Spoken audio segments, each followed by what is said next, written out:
Discover divine rest and miraculous renewal by the sacred fire as Jesus transforms your tired soul. In the 3rd year of Jehoiakim, while the sun bathed the village of Bethany in a warm glow, 2 sisters found their hearts heavy with fear and despair.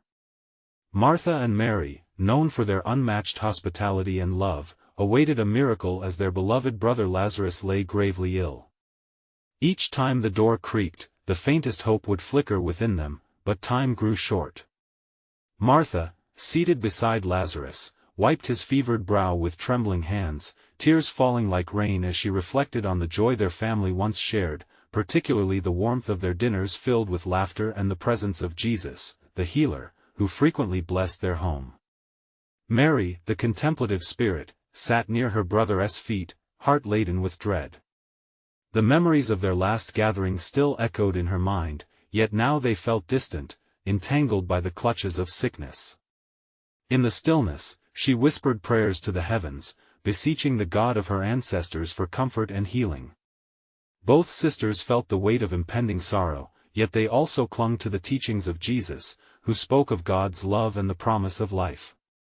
As news spread through the dusty streets of Bethany, the shadows grew long, casting their dark arms over the sisters' hearts. Minutes turned into agonizing hours, and Martha's anxiety mounted as she received whispers that Jesus was close but delayed. With each passing moment, despair crept quietly into their home like a thief seeking to steal their hope. At last, the sound of familiar footsteps filled the air, and Martha's heart leapt. She rushed to Jesus, imploring, "Lord, if you had been here, my brother would not have died." Her words were laden with grief, reflecting the depths of her longing and confusion. When Mary joined her, echoing the sentiment, "Lord, if you had been here, my brother would not have died," an undeniable wave of sorrow enveloped them both. Moved by their pain, Jesus looked upon them, tears glistening in his eyes. "I am the resurrection and the life," he proclaimed, his voice breaking through the thick veil of grief like a beacon of hope. This proclamation sent a stirring through the crowd that had gathered to witness their mourning. They held their breaths, marveling at the promises unfolding before them, igniting flickers of faith even amid despair. Before we continue with this incredible biblical account, I want to make sure you don't miss any of these powerful scripture stories. Click the bell icon and select All Notifications. These biblical narratives have transformed countless lives throughout history. If God's word through this story is blessing you, please like and share with someone who needs to hear about God's faithfulness today. Tell me in the comments, which biblical story has most impacted your faith journey? I'm always amazed how God's word speaks to hearts across generations. Now let's continue with what the Lord did next. With renewed determination, Jesus asked to be taken to the tomb. As they walked in hushed reverence, the air thickened with the weight of both mourning and unspoken anticipation.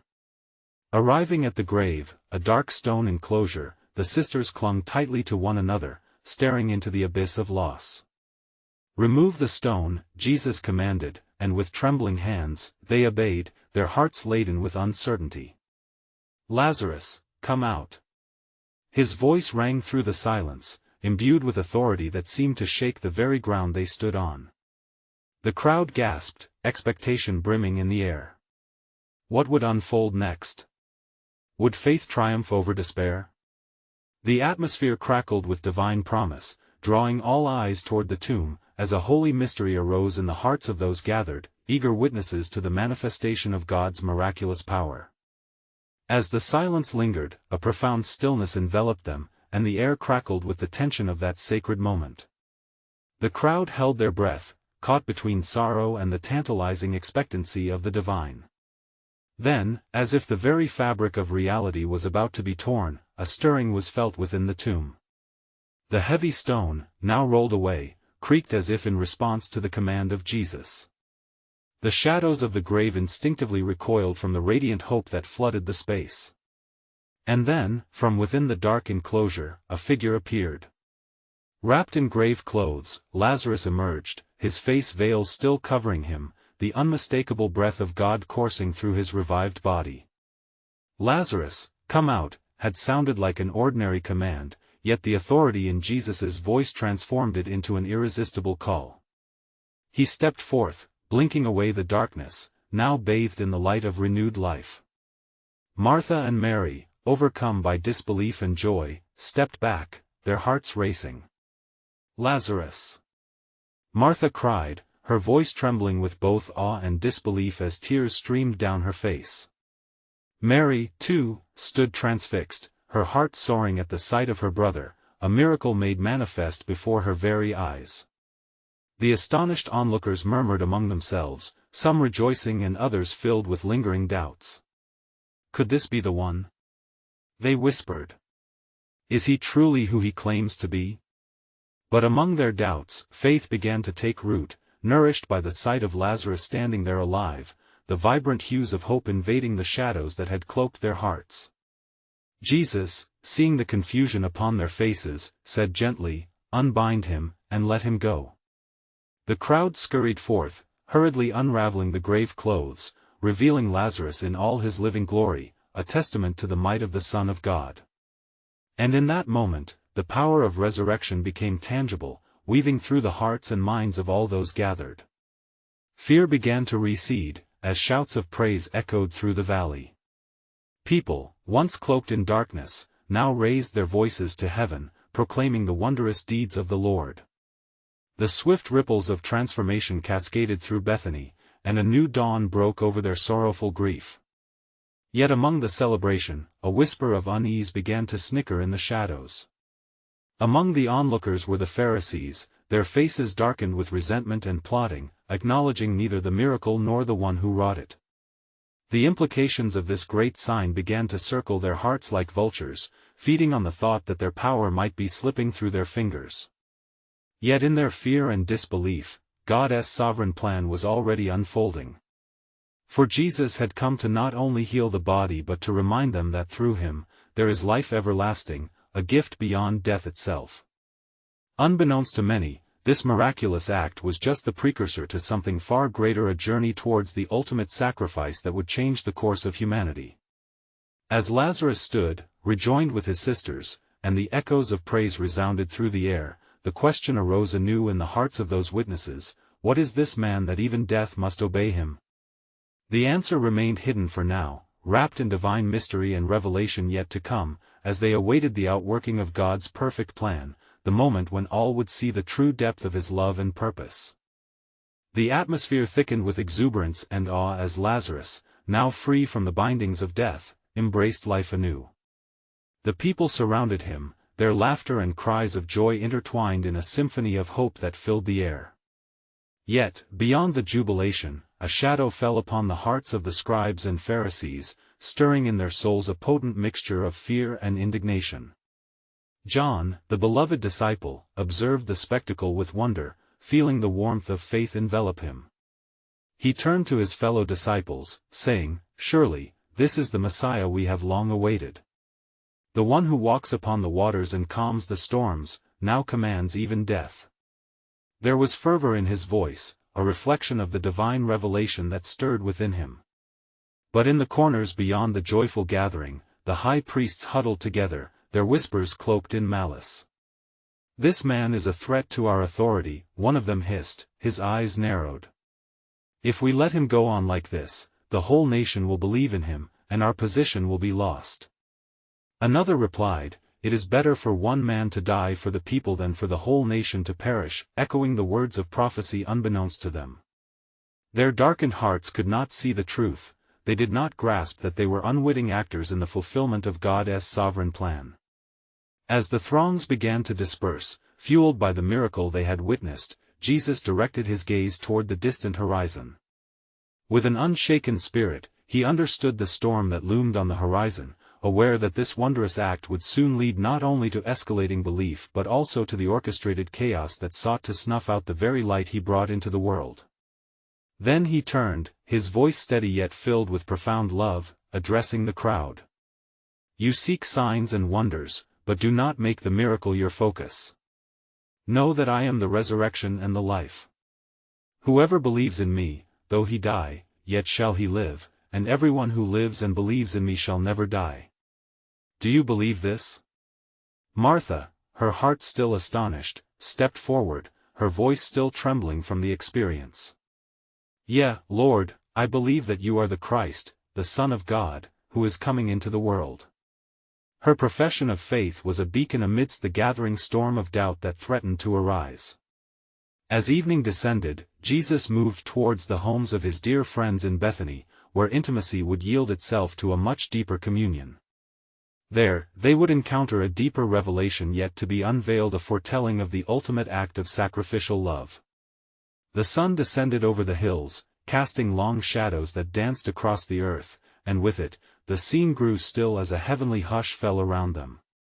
The miracle had stirred the hearts of many, but it was yet the seeds of a greater act, an unimaginable union between heaven and earth, that were about to be sown in sorrow but would bloom in resurrection.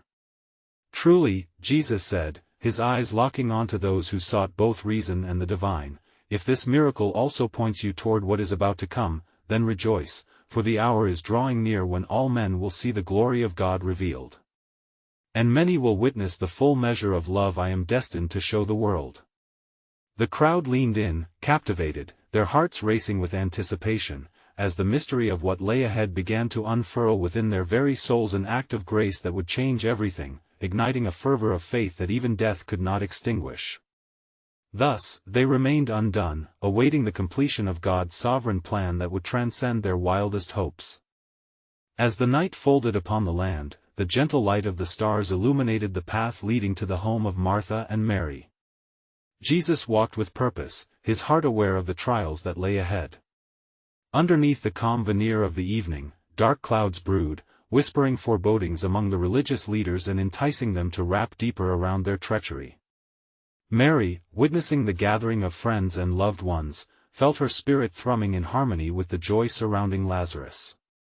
She moved through the people, sharing tears of joy, yet within her heart dwelled a lingering question: would their faith withstand the storm that was surely brewing? As she approached Jesus, her thoughts caught in a web of affection and concern, she whispered, "Lord, our hearts are full, yet we fear for your safety. They grow restless against you." Jesus met her gaze, his eyes reflecting deep compassion. "Fear not, Mary. For the hour of my glory has not yet come, but soon all shall see the truth of my mission. It is in the shadows that the light shines brightest." His words held a power that cast away her doubts, and a wave of peace washed over her, reminding her that providence was intricately at work. Meanwhile, in the hidden corners of the city, the council of priests was consumed with outrage. "This insurrection must be quelled," one elder declared, gripping the edges of his robes. "His blasphemy must stop, or we risk our very nation." Desperation clouded their judgment, silencing the still small voice of reason. What greater testimony than Lazarus? "We must act," they urged, losing themselves in the web of deceit that their own hearts spun. Yet unbeknownst to them, destiny marched forward unyieldingly. Jesus, aware of their conspiracies, bent low and wrote silently in the dust, a reminder of their fleeting nature and the weight of their coming judgment. "Even now, I offer freedom," he thought, as he stood to face the world with resolute strength. As the evening progressed, the warmth within the house of Martha and Mary swelled. The aroma of a feast prepared in honor of the Master filled the air, mingling with renewed spirits. Jesus reclined at the table surrounded by his friends, whose faces radiated with the aftermath of resurrection and hope. Martha busied herself, each movement a testament of her unwavering faith, while Lazarus, the once dead, marveled at the miracle of life restored. "Lord," he exclaimed, "what shall we do now with this second chance?" His voice held the weight of his recent experience, an echo of the abyss, and a reminder of the gift he had received. Jesus, his smile gentle yet fierce, replied, "Go forth and bear witness of the works you have seen. Life springs from death, the blind shall see, the lame shall walk. My purpose will be made manifest among those who believe." As the words fell from his lips, the very air hummed with possibility. The room was electric with awareness. They stood at the precipice of history, their hearts tender yet ignited with mission. Though a tempest gathered outside, within the four walls of the home was a sanctuary of hope, reflecting the tapestry of God's eternal design.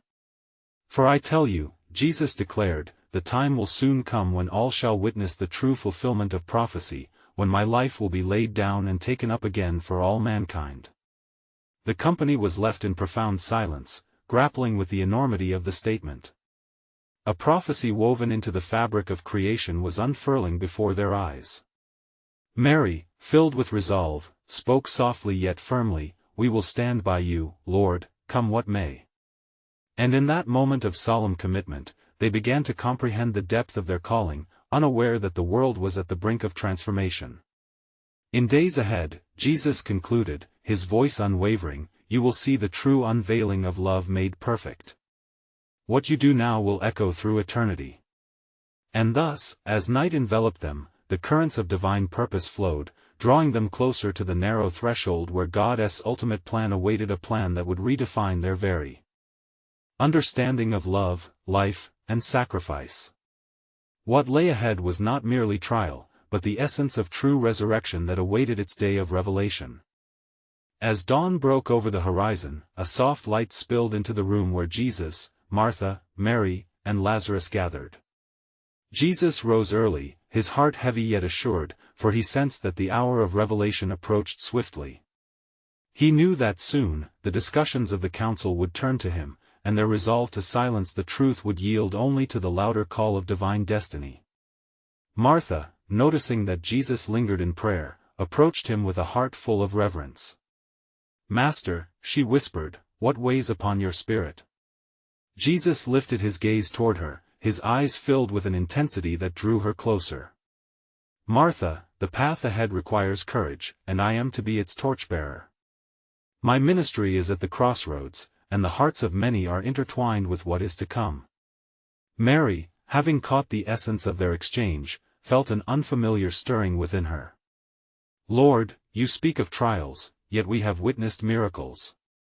How can we reconcile the paths of pain and hope?" Jesus, perceiving her struggle, responded gently, "My beloved, it is through suffering that salvation is often born. Remember, the grain of wheat must die to produce fruit. In this, faith must take root." As the sun rose higher, casting its glow upon the land, news of Lazarus' resurrection spread like wildfire. Crowds gathered outside of Martha and Mary's home, drawn by whispers of the miraculous event. Curious hearts surged forward, eager to see the man who had been brought back from death itself.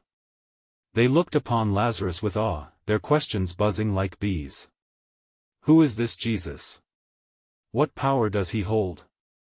Within the gathering throng, the religious leaders stirred with growing discontent. "This is intolerable," a Pharisee seethed. "His influence must be curtailed at all costs. We cannot allow such folly to continue." Another elder nodded fervently, "We have seen the signs, this man is a threat to our authority. We must devise a plan to eliminate him before he leads the people astray." As they plotted in secret, Jesus, surrounded by his followers, began to teach under the warm embrace of the sun. "I am the light of the world," he proclaimed, "and whoever follows me will never walk in darkness but will have the light of life." Attentive ears hung on his every word, and as he spoke, captives of sin felt a tug at their hearts. "Come unto me, all you who are weary and burdened, and I will give you rest," he invited, offering an oasis of hope in a parched land. The crowd shifted, murmurs of both adoration and dissent stirring within. Many hearts were open, yet others remained hardened as shadows loomed over their understanding. Disciples exchanged glances, sensing the rising tension. The air grew thick with spiritual significance and the weight of impending conflict. As evening approached, Jesus knew the time had come for a final demonstration of his authority. He turned to his disciples, his voice steady and filled with divine purpose. "Soon, you will witness the unfolding of the Father's glory. Prepare your hearts, for the world will not remain passive. Greatness often finds itself through the crucible of suffering." With those words, he beckoned Lazarus forth. "Come, my friend, let us show them the power of God's love." The scene unfolded before the eyes of many, Lazarus stepping forth in garment unbound, a living testimony of resurrection. A wave of astonishment spread through the gathering as they beheld the embodiment of life and hope. Yet, across the way, the council watched from their shadows, their hearts cold but schemes simmering. They cast their desperate plans against the tide of faith, unknowingly positioning themselves against the very will of God. As night fell, Jesus looked to the heavens. What the world intends for harm, I will use for glory. Watch closely, for from this night forth, all will come to know that I am the resurrection and the life. And thus, the stage was set, the intersection of divine purpose and human will converging in sacred tension. For the hearts of men were now drawn into the unfolding tapestry of God's sovereign design, leading towards the crescendo that would rewrite their understandings of death, life, and unfathomable love. Yet the question remained, how would their choices echo beyond the horizon of that very moment? As shadows deepened and the stars began to twinkle in the sky, Jesus and his followers withdrew to a quiet place, seeking solace away from the prying eyes of the multitude. The air was thick with expectancy, as many sought to understand the meaning of all they had witnessed that day. The disciples, still bewildered by Lazarus's resurrection, gathered close to Jesus, their faces a mixture of awe and trepidation. Peter, ever impulsive yet faithful, broke the silence with fervor. "Lord, what does this sign mean for us? Are we to prepare for a revolution? Will the people rise up for you?" Jesus turned his gaze to Peter and replied, "Understand this, Simon, the revolution begins not in the hearts of the people but in their spirits. True freedom comes through surrender, and I must first lead by example." The candlelight flickered as they broke bread and shared in humble fellowship. Jesus' voice, warm yet firm, spoke of the days to come. The Son of Man must suffer many things and be rejected by the elders, the chief priests, and the scribes. Then he will be killed, and on the third day he will be raised to life. A hush fell over the gathering, a heavy weight settled upon them as the gravity of his words pierced their hearts. Even now, unknown to them, the council's plots were weaving dark threads in the tapestry of fate. They conspired in the shadows, meeting under the cover of night, voices low with urgency and fear. "The people follow him. What can we do?" One Pharisee muttered. "If we let him go on like this, all will believe in him, and the Romans will come and take away our place and our nation." Their ambition clouded by malice, they stirred a spirit of betrayal. Meanwhile, Jesus continued to teach his disciples, instilling hope and a vision beyond the looming shadows of conflict. "I have come to give you life, and life abundantly," he assured them, his voice thick with the promise of what lay ahead. "Though you will face trials, take heart, for I have overcome the world." Mary, having listened intently, spoke softly, her eyes filled with questions. "Lord, what is our part in these things? How can we stand firm?" He looked at her, his heart overflowing with compassion. "Your part, dear Mary, is to love and to serve. In the darkest hour, let love be your banner, for it is through love that the world will witness the Father's heart." As a sense of resolve settled among them, a rumbling was heard from afar, announcing the approach of more seekers, drawn by the miracles and teachings of Jesus. Each footstep told the urgency of a world yearning for truth, healing, and resurrection. Yet, amidst this impending gathering, a figure emerged cloaked in shadows, a messenger of the council, intent on sowing discord among those who followed the light. "Be wary of this man, Jesus," he hissed, "for the kingdom of power and wealth is at stake. You are secure in your following but could become outcasts."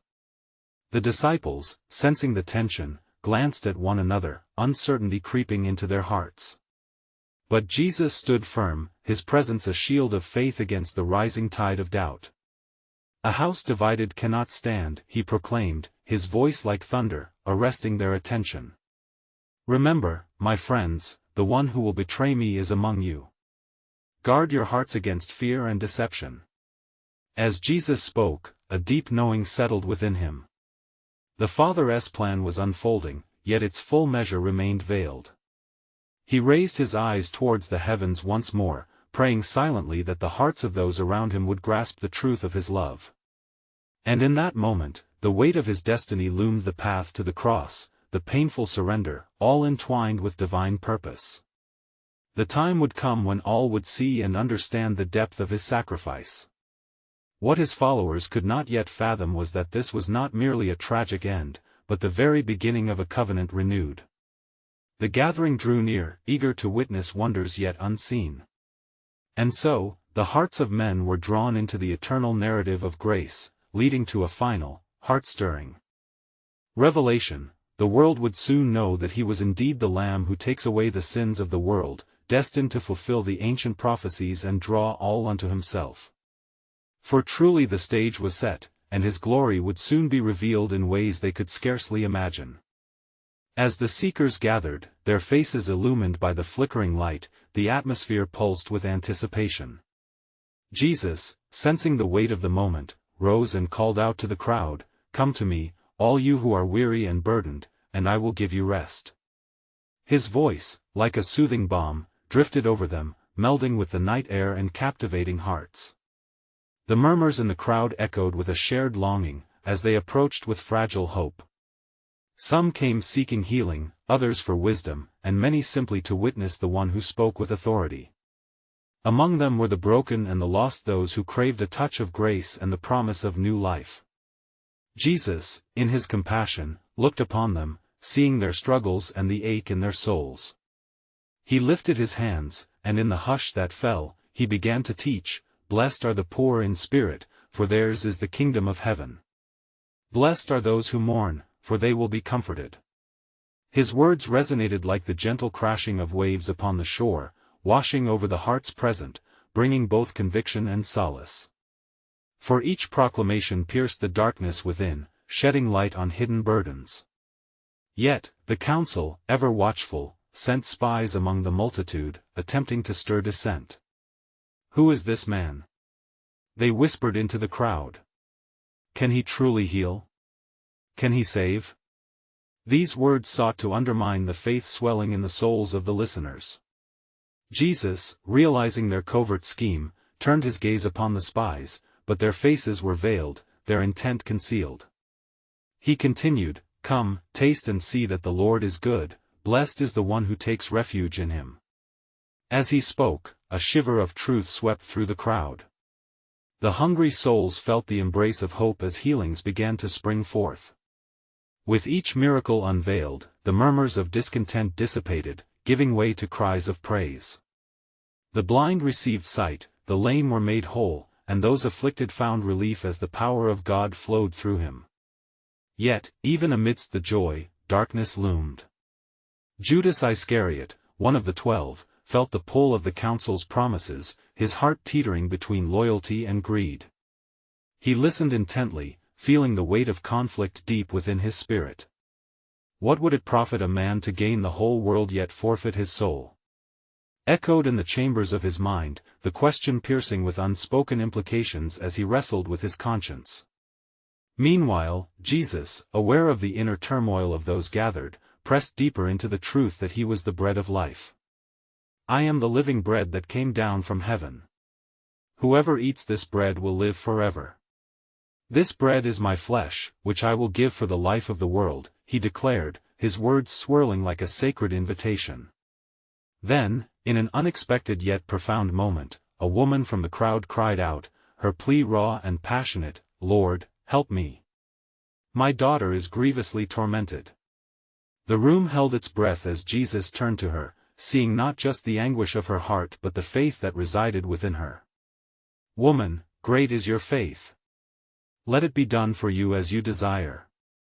A silence fell, swiftly transformed into joy, as news spread of yet another miracle, a daughter made whole and peace restored. As he looked upon the rejoicing crowd, the urgency of time pressed upon Jesus with a weight heavier than any earthly burden. Each miracle unveiled was a glimpse into the greater plan, foreshadowing the profound truths yet to be revealed. He spoke solemnly, "The hour is coming when the Son of Man will be lifted up, that all may be drawn to him."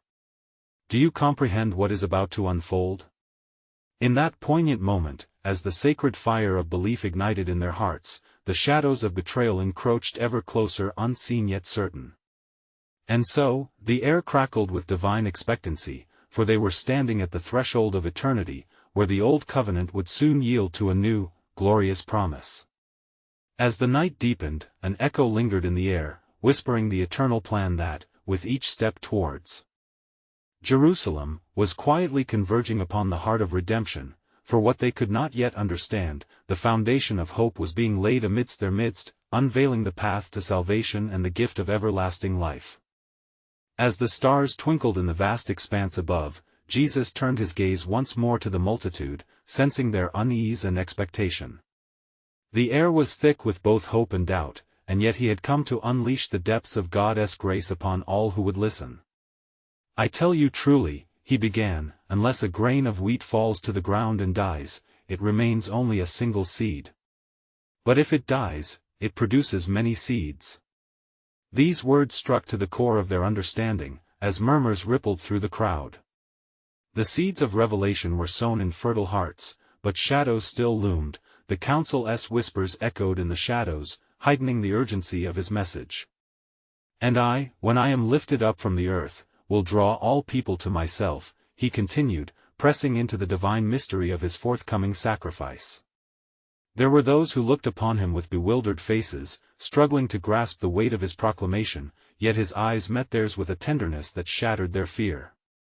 "This," he explained, "is the way the Father's love will be revealed to the world." As he spoke, a man named Bartimaeus, who had been blind from birth, cried out from the edge of the gathering, "Son of David, have mercy on me." His voice sliced through the din, a plea born of despair but also steeped in faith. Jesus paused, for he recognized the profound yearning behind Bartimaeus' words. "Bring him to me," he commanded, and the throng parted, revealing the desperate figure. "What do you want me to do for you?" Jesus asked Bartimaeus, his demeanor imbued with both authority and compassion. "Rabbi," the blind man answered, "I want to see." Jesus, moved by his faith, replied, "Go, your faith has healed you." Instantly, Bartimaeus' eyes opened, and he beheld not only the world but the very face of the one who had restored his sight. The crowd erupted in joyful exclamations, their hearts ignited by yet another miraculous display of divine power. Yet Judas, still grappling with his inner turmoil, felt his heart harden as he witnessed this miracle. The growing excitement of the crowd only fed the gnawing discontent in his soul. If only they knew, he thought, feeling an insidious pull towards treachery. He glanced at the council's messengers lurking in the shadows, a coin glinting dangerously in his palm, an unsettling promise of wealth at the cost of his soul. Meanwhile, Jesus turned his attention back to the assembled crowd, now ablaze with fervor. He reminded them, "You are the light of the world. A city on a hill cannot be hidden." The intensity of his words enveloped them, igniting a deeper understanding of their purpose in his plan of redemption. The reality of their call resounded as they realized they were not merely bystanders but active participants in God's unfolding narrative. "Blessed are those who hunger and thirst for righteousness, for they will be filled," he concluded, his voice a clarion call to all present. "The time is drawing near. Seek, and you shall find, ask, and it will be given unto you." Each word hung in the air, laden with promise and mystery, wrapping around the hearts of the faithful. Yet, as the day gave way to night, the darkness shifted ominously. What lay ahead would test the very faith of those who had gathered. For unbeknownst to them, the path toward the cross was now clearer than ever, a path constructed of both divine love and human betrayal. And so, with hope ignited and darkness encroaching, the narrative grew richer. Little did they know, Jesus impressed upon their hearts, that the very seeds of salvation would soon be planted amidst sacrifice, leading to the ultimate victory over sin and death. As the sun dipped below the horizon, the sky became a tapestry of crimson and indigo, illuminating the hearts of the faithful and casting long shadows in the corners of the gathering. The throng, still buzzing with the miracle of sight restored to Bartimaeus, began to sense a shift in the atmosphere. An urgency had settled over the crowd as they lingered in expectation. Jesus, peering into the faces before him, could feel their longing for fulfillment, for hope, and he chose this moment to delve deeper into the mystery of his mission. "I am the Good Shepherd," he declared, casting a glance towards the hills where sheep grazed peacefully.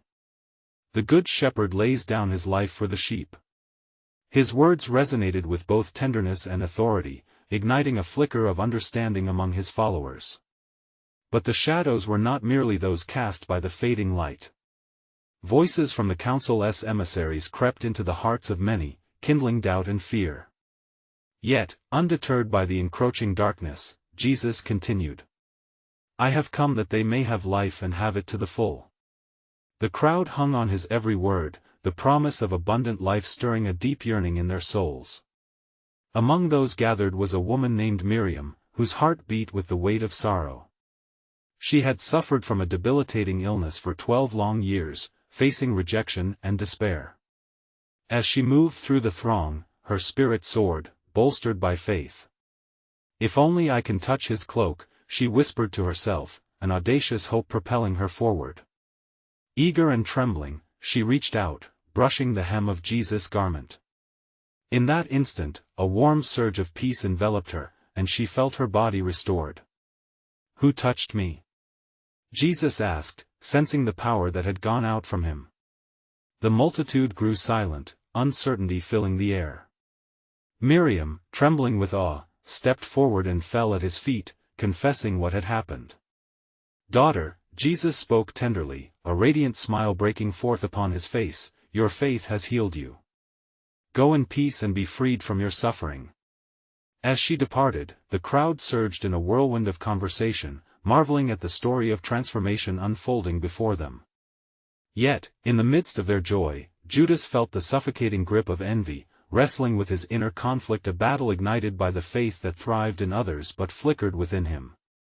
As night draped its cloak over the land, Jesus turned to his disciples. A new command I give you, love one another. As I have loved you, so you must love one another. The gravity of his words settled upon them. By this, everyone will know that you are my disciples, if you love one another. The tension in the air thickened as Judas' brow furrowed, the whispers of betrayal danced in his mind, ensnaring his thoughts with the allure of power. The collision of desires within him drew him closer to the abyss, a wild storm brewing in his soul. In that moment, Jesus observed the brewing storms within the hearts gathered but never once faltered in his mission. Truly, truly, I say unto you, what is impossible with man is possible with God. Little did his followers understand that the unfolding of God's sovereign plan was intertwined with both faith and betrayal, intricately woven into a tapestry that only divine wisdom could orchestrate. As the darkness deepened, the urgency of Jesus' mission surged forth, unveiling a truth that lingered in the shadows of their hearts. Behold, the hour is coming, and indeed has come, when you will be scattered, each to his own home. But take heart, I have overcome the world. As the dawn of a new day broke over Jerusalem, the air was thick with an unshakable tension. The whispers of betrayal had reached fever pitch in the corners of the city, where the religious leaders conspired against the one who had brought life to Lazarus and light to countless hearts. The crowds, still buzzing with hope and anticipation, gathered in throngs, eyes searching for the healer, the miracle worker, the Messiah who had transformed their lives. Jesus stood before the people, the embodiment of divine purpose and unconditional love. With eyes reflecting both compassion and resolute determination, he prepared to unveil the full measure of God's plan and act that would change eternity. I have come to give you life, and life abundantly, he declared, his voice ringing with authority and peace. The multitude, both captivated and conflicted, surged forward with a mix of faith and doubt. They sought understanding, a glimpse of hope amidst a world rife with darkness. Yet within the shadows, the echoes of treachery continued to conspire. Judas Iscariot, the chosen disciple yet a heart divided, felt the weight of his choices growing heavier with each passing moment. The clinking of coins echoed in his mind, and an insatiable greed gnawed at his soul, tempting him to seal a fate that had been long foretold. Meanwhile, Jesus intensified his message of love and surrender, each word steeped in the gravity of his impending sacrifice. For God so loved the world that he gave his only Son, that whoever believes in him should not perish but have eternal life, he urged, his tone both inviting and solemn. As he addressed the masses, the piercing gaze of the high priests and Pharisees scrutinized from the edges of the crowd. Their hearts hardened against the inexorable truth of Jesus' divinity, they plotted ways to silence him, their eyes darkened by envy and fear. "This man must be stopped," they grumbled among themselves, blinded to the divine presence that stood before them. They spoke of rebellion, fearing the loss of their power. The law they had held so tightly would be undone by the one who brought forth grace. And so came the moment that had been written in the stars, the time when the wheat would fall to the ground and die, that it might produce many seeds. Jesus, knowing full well the impending trial, spoke gently and firmly, "My hour has come. The time has arrived for the Son of Man to be glorified. Truly, truly, I say to you, unless a grain of wheat falls into the ground and dies, it remains alone, but if it dies, it bears much fruit." As he spoke, a heavy stillness enveloped the crowd, the tension resting heavily upon every soul present. They were caught in a whirlwind of emotions: fear, hope, confusion, and budding faith. Martha and Mary, standing at a distance, exchanged anxious glances, their hearts still buoyed by Lazarus's return from the grave, realizing the very essence of their hope was woven into this climactic revelation. Suddenly, Jesus turned to his disciples, laying his hands upon their trembling shoulders, imparting wisdom gathered from a life lived in grace and sacrifice. "Love one another as I have loved you. By this will all know that you are my disciples," he implored, bridging the gap between the divine and human. "This new covenant begins with love, and it shall be your greatest weapon against the darkness to come." At that moment, however, the darkness reared its head. Judas, unable to resist the pull of his betrayal any longer, slipped into the shadows, determined to seal his fate, a desperate act that would ignite the turmoil awaiting the Son of God. As Jesus continued to teach, both the faithful and the faithless were about to witness the culmination of his life's work and the fulfillment of prophecy that through suffering, love's greatest victory would be revealed. As clouds gathered overhead, a sudden stillness blanketed the followers, a sacred pause before the storm. Jesus, with eyes full of unyielding love, turned toward Jerusalem, the weight of the world upon his shoulders, his heart resolute. "For this reason I came into the world, to testify to the truth," he would proclaim, knowing that his path was set toward the cross. The hour of God's redemption was near, the culmination of centuries of longing, prophecies, and promises unfolding before their very eyes. "Do you see how love conquers all?" he urged softly as whispers of "Who is this man?" lingered in the air. Jesus remained steadfast in his mission. Earthly shadows had no power against the light he carried. As the sun slipped beneath the horizon, an ethereal glow enveloped the town, thus signaling the beginning of a new covenant. God's sovereign plan marched closer to its glorious fulfillment, intertwining sin and grace, death and resurrection. The stakes had been raised, and the aroma of sacrifice would soon fill the air, for the Lamb of God was poised to take away the sins of the world. Thus, amidst enmity and reverence, a profound truth echoed through the hearts of all gathered that day: love itself was about to be unbound, and the world would never be the same. Let this miraculous story awaken your soul today. Have you felt the presence of God transform you? Subscribe immediately to the channel to not miss the next powerful biblical stories that hold the key to life and hope. Leave a like now to help spread God's word through the algorithm, so others may also be touched by his unending grace. Comment your spiritual reflections and how this miraculous story impacted your faith journey, letting us know how the love of Christ abides within you. Share instantly this video with at least 5 friends who need to hear God's truth, for now is the moment to help spread biblical truth far and wide. You need to subscribe now to stay connected to God's word. Don't wait even one more second to share this powerful testimony, as only true believers understand the importance of supporting biblical content through these actions to reach more souls for Christ.